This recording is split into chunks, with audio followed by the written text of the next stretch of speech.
Hola, ¿cómo están? Mi nombre, el enfermero Giovanni. Espero se encuentren bien todos ustedes y sus seres queridos. Este es un podcast semanal de todos los martes. Esperen pendientes de todo el contenido, información y capacitación. Bienvenidos. El día de hoy, nuestro capítulo número 19, hablaremos acerca de la membrana de oxigenación extracorpórea y su importancia en la atención del paciente con problemas severos respiratorios y cardiovasculares. Iniciaremos, como todas las semanas, con una frase. Esta vez elegimos una del Tilda Shaloff, que nos menciona: para ser una enfermera se necesita inteligencia y disciplina para adquirir conocimientos y ser capaces de ejercer el pensamiento crítico. Como introducción, la membrana de oxigenación extracorpórea, también conocida como ECMO, es un sistema mecánico utilizado para asistir o ayudar a mantener la función cardíaca, la función pulmonar o la función de ambas a través de una membrana de oxigenación extracorpórea. Se emplea en pacientes que no son capaces de mantener una adecuada oxigenación y o perfusión. Consiste en el intercambio de gases a través de una membrana extracorpórea utilizando una bomba y un oxigenador con el objetivo de proveer un soporte hemodinámico y respiratorio. En cuanto a la historia, resumiremos un poco acerca de esta terapia. En 1950 se desarrolla la primera membrana oxigenadora. Para 1971 aparece el primer suceso práctico en circulación extracorpórea con un tiempo prolongado. En 1972 sucedió la atención del primer paciente pediátrico con circulación extracorpórea prolongada. Y en 1975 el Dr. Robert Bartlett tuvo al primer paciente exitoso con esta terapia. Hasta 1989 se establece la ELSO, es decir, 15 años después prácticamente, que es la Organización de Soporte Vital Extracorpóreo por sus siglas en inglés, y una guía estandarizada para el uso del ECMO. En los años 2000 se estandarizan guías de práctica en neonatos y pediátricos en algunos centros de atención. Haciendo un paréntesis, esta terapia empezó para tratar complicaciones de los neonatos al nacimiento y de los pacientes pediátricos, y ha evolucionado para tratar adultos de igual forma. En 2009 se estandariza la práctica en adultos con el auge de la pandemia por la influenza A/H1N1, que causaba complicaciones respiratorias a los adultos principalmente, y los sometían al uso de esta terapia, para brindar un reposo pulmonar y evitar complicaciones futuras. Actualmente es una terapia que brinda soporte pulmonar para la atención del SARS-CoV-2 grave y cardiocirculatorio para pacientes con shock cardiogénico, infarto de miocardio severo, pacientes sometidos a cirugía cardiovascular, por mencionar algunos. Muy bien, pues esta es la historia de la membrana de oxigenación extracorpórea. Ya vieron que más o menos en los años 50 fue cuando se empezó a desarrollar este proceso de tener una bomba específica para poder brindarle oxígeno a la sangre fuera del cuerpo humano, porque el paciente no lo podía realizar en ese momento. Específicamente lo utilizaban en cirugía cardíaca, y después pues ha ido evolucionando tanto las máquinas, ¿sí?, como las terapias, y esto pues ha brindado la oportunidad al mundo de conocer el ECMO. Vamos a continuar con los objetivos principales para el uso de esta membrana de circulación extracorpórea. El primero es ayudar a mantener la función cardiopulmonar o pulmonar solamente de forma temporal y prolongada. Y aquí aparece una palabra muy importante. No es una terapia permanente, es una terapia temporal, ¿ok? Y de acuerdo a los días que se utilice, pues se considerará prolongada o muy prolongada. Para funciones cardíacas la utilizaremos menos días, para funciones pulmonares o atención pulmonar la utilizaremos muchos más días. Esto de acuerdo a la recuperación propia del músculo cardíaco y a la recuperación propia del tejido pulmonar. El objetivo número 2 es que permita al paciente mejorar su presión arterial y el gasto cardíaco. optimiza la perfusión sistémica y mejora el intercambio de gases. Y el objetivo número 3 es que permite al equipo de salud tiempo para actuación y tiempo para tomar decisiones. Existen dos modalidades principales que se utilizan en el ECMO. La primera es de soporte cardiopulmonar y se denomina ECMO veno-arterial. Y la segunda es el que proporciona soporte pulmonar y se denomina ECMO veno-venoso. Para el uso del soporte pulmonar, se va a acceder al paciente con cánulas venosas, en grandes vasos como lo es la vena femoral derecha o izquierda, y en pacientes muy grandes o con obesidad se canulan ambas, y servirán como la vía de extracción de la sangre del paciente por medio de una presión negativa para llevarlo a la bomba centrífuga y a la membrana oxigenadora, para devolverla por la vía de retorno hacia la yugular interna, más comúnmente utilizada a la derecha, y así transportar la sangre oxigenada al cuerpo por medio del corazón con una presión negativa. Se va a conocer como soporte parcial. Para el uso del soporte cardiopulmonar se deben utilizar cánulas venosas y arteriales, que anatómicamente son diferentes. Primero, en la vía de extracción, que será la vía venosa, encontraremos a un paciente con cánulas en la vena yugular interna derecha o en cualquiera de las venas femorales, o incluso, si el paciente no se pudo destetar, en cirugía cardíaca de la circulación extracorpórea, pues se llega a utilizar este tipo de soporte. La canulación central en la vena cava superior, cuando no podemos destetar a nuestro paciente de circulación extracorpórea.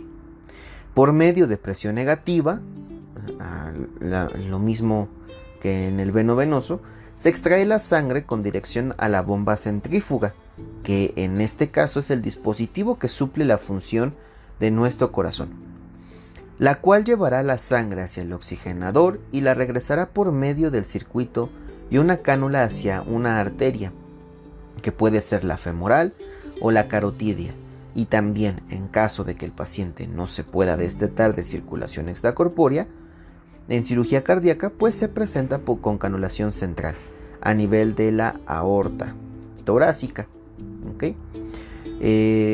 Si esta obviamente pues lo llega a permitir, y entonces se va a conocer como un soporte total. Recapitulando, el ECMO veno-venoso es un soporte parcial y el ECMO veno-arterial es un soporte total. ¿Okay?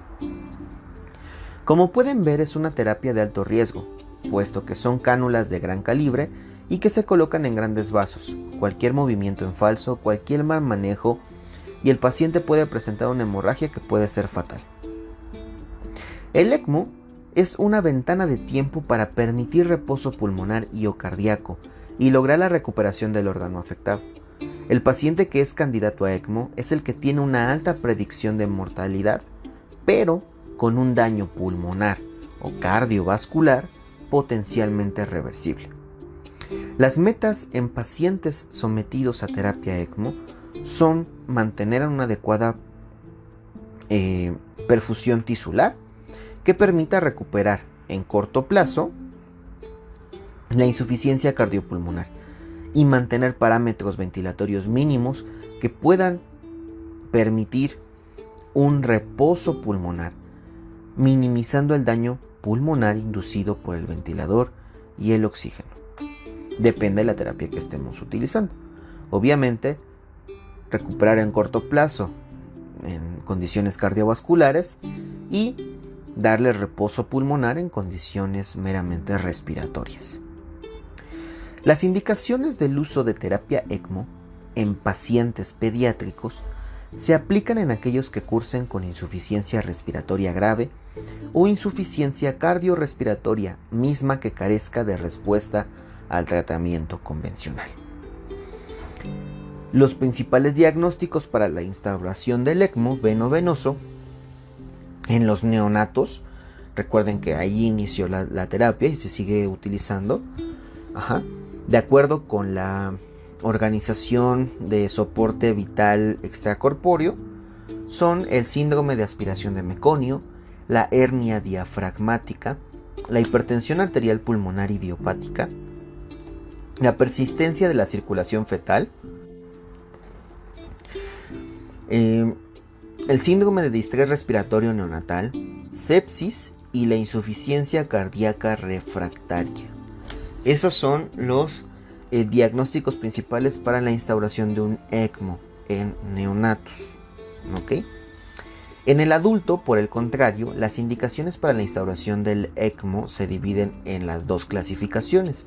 En el ECMO veno-venoso, que vamos a encontrar el síndrome de distrés respiratorio agudo, o también conocido por sus siglas como SDRA, ¿sí?, que puede ser generado por una neumonía, inhalación de tóxicos, contusión pulmonar, vasculitis pulmonar y actualmente también por el COVID-19 en condiciones graves. Y todas estas causas son consideradas como causas directas de SDRA, ¿ok? Es decir, daño pulmonar activo. Y también tenemos como causas indirectas a la sepsis extrapulmonar, pancreatitis, síndrome de respuesta inflamatoria sistémica secundaria a trauma o a la propia pancreatitis y quemaduras graves. Y en las indicaciones para ECMO venoarterial en adultos, pues tenemos a los pacientes que presenten insuficiencia cardíaca que amenace la vida, en el fallo para el destete de circulación extracorpórea después de una cirugía cardíaca, infarto de miocardio que genere shock cardiogénico, ¿sí?, entre otras. ¿Ok? Recordándoles que solo, única y exclusivamente se coloca o se debe colocar en pacientes que tienen patologías o daños reversibles a nivel cardiopulmonar o pulmonar. Y para esto se tiene que capacitar a cierto equipo en las unidades hospitalarias que integran el equipo ECMO y que ese equipo ECMO pueda valorar al paciente de manera integral. De preferencia, pues tendría que estar un médico de terapia intensiva, un cardiólogo, radiólogos, que son los que nos van a ayudar a tomar los estudios de gabinete, como las placas de rayos X, las tomografías principalmente, que es en la que más se basan, una tomografía de cráneo, y una tomografía también cardiopulmonar, ¿sí?, para ver qué tanto daño tiene el paciente y qué tan beneficioso es que le den la terapia. ¿Ok? Y obviamente pues el personal de enfermería, que va a ser el personal que va a estar atento a los signos vitales del paciente, a su estado hemodinámico, su estado respiratorio, y que obviamente también acompañará al enfermero médico perfusionista en diferentes actividades. ¿Ok? Entonces, esas personas que les mencioné, que es el cardiólogo, el intensivista, el ECMO especialista o perfusionista, el enfermero y obviamente la persona de radiología, pues serán las personas que tendrán que estar en ese momento valorando si el paciente puede recibir o no puede recibir la terapia ECMO, y cuando se coloque pues también deben de valorarlo al 100%. Cuando un paciente es sometido a terapia ECMO, se buscan metas hemodinámicas que cumplir, como la presión arterial media de al menos 65 milímetros de mercurio, un índice cardíaco de al menos 2.5 litros por minuto por metro cuadrado, la saturación venosa mixta mayor a 65%, el volumen urinario mayor a 0.5 mililitros kilogramo hora, y que se disminuya el lactato en las primeras 4 horas del tratamiento. Esto obviamente siendo específico con un paciente que tenga problemas hemodinámicos. Con un paciente que tenga problemas respiratorios, esta parte será un poco más sencilla. Sin embargo, tenemos esas metas respiratorias que cumplir, como por ejemplo, con el ECMO veno-venoso vamos a mantener un rango de 85 a 92% de saturación de oxígeno, ¿sí?, mientras que en el veno arterial, por ejemplo, mantendremos una saturación mayor a 95% siempre. ¿no? ¿Esto por qué? Por el daño pulmonar que tiene ese paciente en ese momento, ¿no? Obviamente un paciente cardiovascular no tiene el mismo daño pulmonar que un paciente que tenga alguna complicación de SDRA, por ejemplo. Entonces, bueno, nos vamos a basar también en estos parámetros. Volviendo al paciente venovenoso, pues también va a ser importante entender que vamos a estar tomando gasometrías continuamente de la membrana para valorar su funcionalidad, ¿no? Esa funcionalidad de intercambio de gases. En los dos casos vamos a valorar una presión parcial de oxígeno mayor a 60 milímetros de mercurio, una PAFI del paciente mayor a 200, una PAFI del ECMO mayor a 150 y una presión parcial de CO2 entre 35 y 45, que son los parámetros normales, y también un pH de 7.35 a 7.45. Es decir, tendremos que estar valorando continuamente para que nuestro paciente se encuentre en equilibrio ácido-base. ¿Okay? Espero que la información proporcionada les haya servido y les haga un poco de cosquillitas para que indaguen más en esta terapia. Digamos, nueva en Latinoamérica, y que algún día estén en presencia de un paciente con soporte ECMO. La verdad es que al inicio es un poco impactante, después se vuelve un poco intrigante y conforme pasa el tiempo se vuelve muy emocionante. Es una terapia muy padre, muy difícil, muy cara también, y es por eso que no todos los hospitales en nuestro país pues la pueden ofrecer. Sin embargo, pues quienes lo pueden ofrecer, hay que aprender muchísimo y todo lo que se puede. Y obviamente pues como enfermeros seguirnos capacitando, aunque no manejemos al 100% esas terapias, pues saber que existen y cuál es su funcionalidad. Hasta aquí el tema del día de hoy. Sigan con nosotros en redes y en las plataformas de podcast más escuchadas, como Spotify, Google Podcast, Apple Podcast, Anchor, Web Browser y otras aplicaciones conocidas, ¿sí? Y también aprovecho también para seguir agradeciéndoles como todas las semanas el apoyo que nos brindan en la República Mexicana, principalmente a mis amigos, estudiantes, colaboradores, compañeros de trabajo. Muchas gracias por seguirnos escuchando.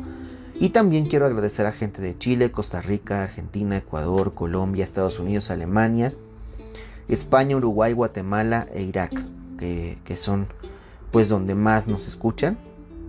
Y de verdad gracias por escucharme. También para comentarles que si quieren que hable de un tema en específico, o que invite a alguien que pueda hablar de un tema en específico, pues pueden mandarme mensaje en redes sociales, en Instagram, Facebook y Blogger, como Lo Bello de Ser Enfermero, y lo más pronto posible tocamos ese tema. El capítulo siguiente, el número 20, tendremos la presencia del enfermero perfusionista Rogelio Mendiola, y hablaremos acerca de los cuidados de enfermería a un paciente con ECMO y más detalles acerca de perfusión. Espero que se encuentren bien y nos escuchamos la siguiente semana. Gracias y hasta la próxima.